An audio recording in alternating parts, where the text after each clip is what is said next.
Mom, hey mom, wake up. I was suddenly shaken awake, my eyes barely open to see my daughter's anxious face looming in my blurry vision.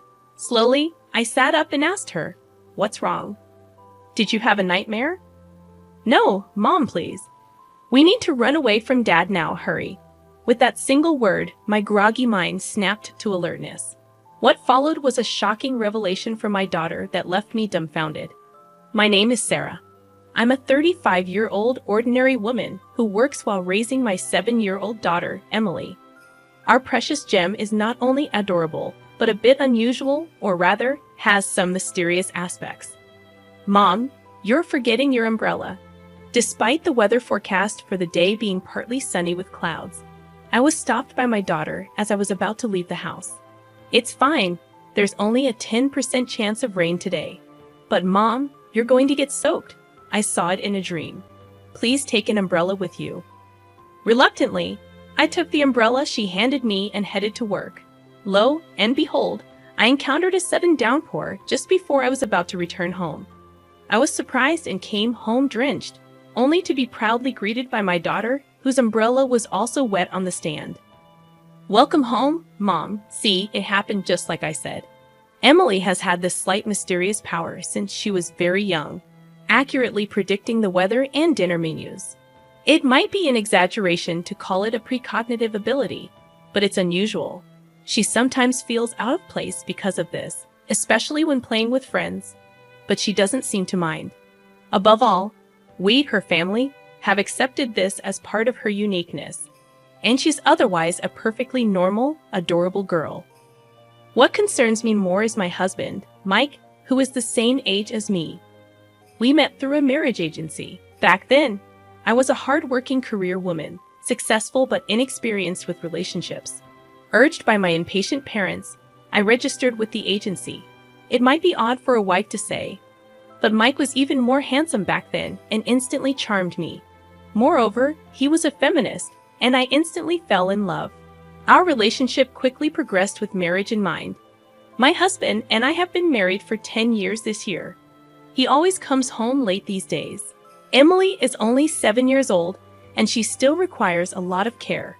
Juggling her care, household chores, and work without Mike's help has been overwhelming. Everything costs money these days, and we need to save as much as we can for Emily's sake. You never know what might happen, so I'm working hard. That's what he said when I asked him about it. I can't argue with him when he says it's for Emily's sake. I've been overwhelmed with work, household chores, and solo parenting. Then one day, Mike came home early, looking extremely tense. Sensing the mood, I sent Emily away before asking, "What's wrong? Did something happen?" "I want to quit my job," he said. It was completely unexpected. After putting Emily to bed, we talked, and it turned out he'd been struggling with workplace relationships and no longer found his job fulfilling, making it a pain to go to work. Don't blame me, I just can't take it anymore. Once things settle down, I'll find another job right away. Until then, I'll take care of everything at home, he explained. I didn't want him to quit, but forcing him could lead to worse outcomes. Reluctantly, I agreed to his request. Before long, I got serious about my job, and my husband became a stay-at-home dad. His way of doing household chores and cooking was, to put it mildly, a bit sloppy compared to when I did them. What particularly bothered me was the meals. I came home around 9 o'clock at night when my daughter went to bed and ate my husband's homemade food. But there was a lot of fried food, and the seasoning was surprisingly strong, so I always needed water. The first time I ate it, I couldn't help but confront him. "What is this? You didn't feed the same thing to our daughter, did you?" No, I made sure to prepare something with lighter flavors for the kid, and I kept the portions appropriate. I thought you'd appreciate something with a bit more flavor after a long day. Too much fried food, not enough vegetables, and the soup barely tastes like anything. I'd be fine with lighter seasoning for kids, and I wish you'd pay more attention to balancing the meals, I complained. Despite my repeated comments, the seasoning and menu hardly changed. If I tried to leave anything uneaten, he'd say, "I'll save it for our daughter to eat tomorrow." That's a joke.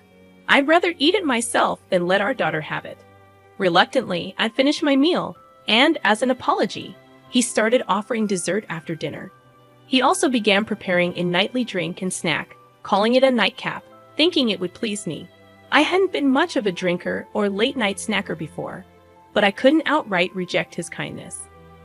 I appreciated his efforts in cooking and his attempts at being a good house husband, so I generally turned a blind eye, enjoying the break from household chores. About 6 months into my role as the primary breadwinner, I finally had a day off with absolutely no plans. However, I felt off from the morning and lay down feeling foggy. Lately, I've been feeling lethargic, without any fever and suffering from headaches. I fall asleep right after eating. Maybe I've been overdoing it at work. Luckily, my husband took our daughter out to a nearby large shopping mall, promising to contact me if anything came up. Grateful for his thoughtfulness, allowing me some much-needed rest, I was dozing off. I'm back. I woke up to the sound of the front door and my husband's voice. I realized it was already evening. I had slept through the day without having lunch since before noon. Welcome back. Sorry, honey, I couldn't play with you today. Did you have fun? I asked our daughter, holding a palm-sized character mascot she must have gotten while out. But she nodded quietly, looking down, unlike her usual self. I tilted my head, puzzled by her unusual behavior. What's wrong? Did something happen? Maybe she's just tired from walking around all day. You should take a shower and rest early, okay? My husband gently placed his hand on our daughter's shoulder, and she nodded slightly before heading to her room. When she was out of sight, I quietly asked my husband, "Hey, she seemed a bit off. Did you scold her or something?" "No, I didn't do anything. I think she's just tired. Anyway, about dinner." I tensed up at his words. I was frankly fed up with his cooking. "You know I'll cook tonight. I had a restful day and feel energized." "Oh, okay. Then I'll prepare the nightcap. I even bought dessert as usual," he smiled, lifting a bag that clearly had the logo of a famous cream puff shop. "Let's make tonight's meal low-calorie and nutritious." Later, we had dinner together and decided to sleep together for the first time. Though she smiled when it was just the two of us, I could tell she was anxious and wanted to spend as much time together as possible. "Mom, I have something to say." In the privacy of our bedroom, wrapped in blankets, my daughter whispered in a voice so faint I almost missed it. What is it?" "Please don't drink any alcohol tonight," she said. What could this be? Another instance of her slight precognitive ability? Nodding in response to my daughter's serious gaze, she closed her eyes, seemingly reassured. So before my husband could prepare our nightcap, I went to bed and decided to sleep early. Surely he wouldn't go as far as to wake me up for a drink. If he tries to wake me, I'll just pretend to be asleep. With that thought in mind, I closed my eyes. "Mum, hey Mum, wake up." I was suddenly shaken awake, my eyes barely opened to see my daughter's anxious face looming in my blurry vision. I realized I had actually fallen asleep, my vision blurry as my daughter's anxious face came into view. Checking the bedside clock, I saw it was 2 a.m., and I noticed my husband, who should have been sleeping next to me, was absent. Maybe he went to the bathroom. Slowly sitting up, I asked her, "What's wrong? Did you have a nightmare?" "No, Mom, please. We need to run away from Dad now, hurry." That single word snapped me out of my grogginess. What did she just say? I asked her quietly, still in shock. Why? Why would you say that? This is our chance while Dad's not here. Because if we don't, something bad's going to happen to you, Mom, like getting sick or an accident, she explained urgently. What do you mean? I stared dumbfounded. My daughter, unable to hold back any longer, started to cry. Holding her in my lap and gently stroking her trembling back, she gradually calmed down and began to speak. According to her, while returning from the restroom at the mall, she overheard her dad on the phone. Having always been told not to interrupt when someone is on the phone, she approached quietly. Dad was saying, "Just a little longer, and she'll be gone," planning to make it look like an accident or illness. "Once that's done, we can be together with the insurance money." Who was he talking to? I asked, shaken. I don't know. At first, I thought it was you, Mom, but it wasn't because Dad. He was saying bad things about you, and he said, I love you to the person. My daughter was sobbing. If this was true, my husband was planning to send me to my demise. Besides, my husband is having an affair, my daughter continued. He said, I love you to someone, not mom, she added. I was so shocked.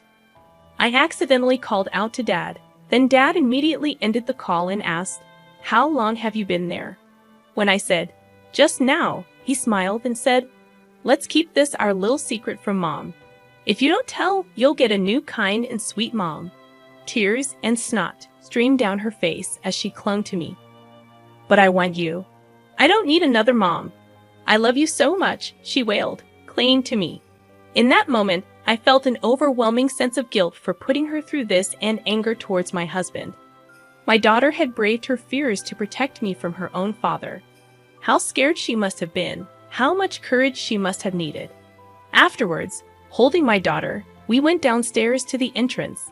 The moment I noticed my husband's favorite shoes were missing, any slight trust I had in him vanished alongside my daughter's words. According to her, this wasn't the first time he had left in the middle of the night. She had seen him leave several times when going to the bathroom. How had I never noticed before, even in deep sleep? If my daughter rarely wakes up at night and had seen him leave multiple times, it must have been frequent. My daughter was gripping the hem of my dress tightly. Her actions made me realize there was no time to doubt my husband. That's right.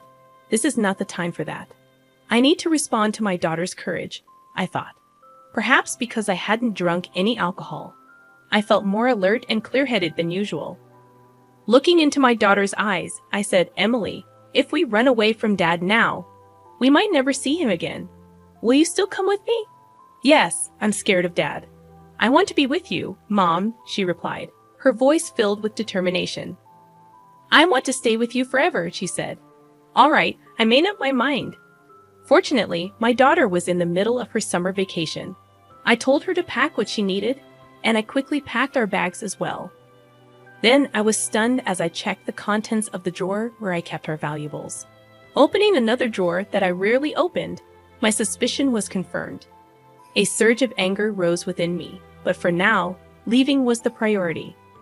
We hurriedly left the house before dawn and decided to seek refuge at my parents' house. My parents were surprised to see us arrive so early in the morning, but they kindly welcomed us. After showing them what I found just before leaving and explaining what my daughter had told me, after the day had fully dawned, I sent a casual message. Mom got hurt.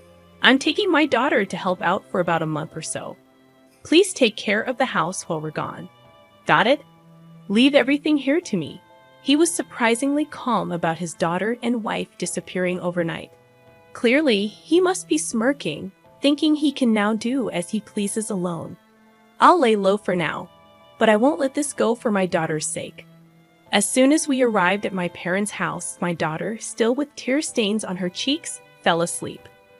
Looking at her sleeping face, I made a certain phone call. About a month after taking refuge at my parents' house, I decided to return home, leaving my daughter with my mom. Entering the living room after unlocking the door, my smartphone in my chest pocket, my husband, who had been holding his head in front of his smartphone, gave me a forced smile, as if nothing had happened. Oh, welcome back. Don't just come back suddenly like that. You surprised me. How about I make you a nice iced coffee with lots of milk and sugar? If it were the old me, I might have been deceived. Not today. I don't need it. Instead, I want you to write this. I confronted my husband, who was about to head to the kitchen, with divorce papers. He sighed deeply after glancing at them. Divorce, huh? Well, if that's what you really want, I'll agree. His reaction was expected, but it infuriated me. He casually accepted it with a smile. I'll agree to the divorce since you're the one asking for it. But you'll meet my demands for the settlement, right? What are you talking about? You're the one who'll be paying. My husband looked puzzled. He shook his head unwillingly, with a forced smile.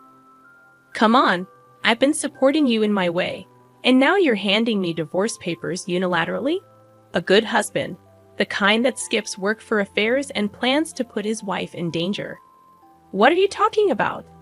I couldn't help but snort at his dumbfounded face. I pulled out a small bottle, filled with pills from a drawer I hardly used, and showed it to him. The label read, "For stubborn insomnia. 1 pill for a good night's sleep." That's it. I bought it because I couldn't sleep well. It's obvious if you look at it. The amount hasn't decreased since I left. I'd opened and took pictures of everything before I left. Want me to compare? Don't talk nonsense. Besides, where's the proof that I gave those to you?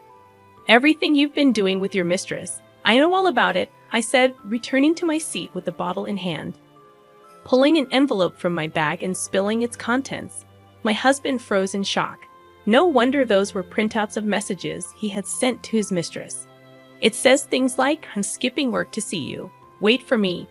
I quit my job so we can talk more. Love you. I've got something that'll make sure she won't wake up. I can visit you during that. Think we can be together soon. Wait for me, my princess." He sent this kind of message. Every lie about working late and his plans to make my demise look like an accident or illness were detailed. Thinking back, the meals he prepared for me were high in salt, fat, and even sugary desserts. It's no wonder my health declined. Plus, he probably tampered with my drinks while I took a shower. I didn't drink often, so I didn't notice. But when I drank the same thing at my parents' house, the difference in taste was shocking and confirmed my suspicions. I started feeling unusually tired after beginning to eat your meals. I never felt refreshed despite falling asleep quickly. No wonder, with alcohol and these pills mixing, them is the worst. Imagine what could have happened, I said, watching as my husband's face turned pale and his eyes darted around. That's how come you have the stuff. Don't tell me you snooped through my phone. That's a violation of privacy, he accused. No, I got it from her, your mistress, I said, flipping over a second envelope to show him. His face went white. No wonder. The scattered photos showed him getting cozy with a young woman right after returning to my parents' house, believing my daughter's words.